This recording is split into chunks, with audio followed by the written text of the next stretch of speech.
পয়গম্বর মুসা নবী আল্লাহর কাছে কথা বলার জন্য যাচ্ছে, এমনি একজন ধনী লোকের সাথে সাক্ষাৎ। ধনী কয়, মুসা রে, ও মুসা, আমার এত ধন হিসাব রাখতে পারি না, আল্লাহরে জিগাইবানি কি করলে আমার ধন কমবে? মুসা নবী কয়, ঠিক আছে জিগাইব। একজন বৃদ্ধার সাথে, একজন মহিলার সাথে দেখা। মহিলা কয়, মুসা কই যাও, কই যাও রে মুসা? মুসা নবী কয়, তোর পাহাড়ে যাব, আল্লাহর সাথে কথা বল।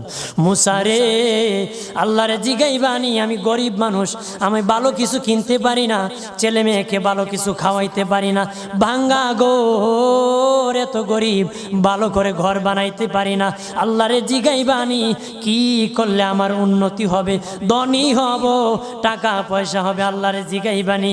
আল্লাহ মুসা নবী কয়, ঠিক আছে, আল্লাহরে জিগাইব, তুমি কেমনে ধনী হইবা? আল্লাহ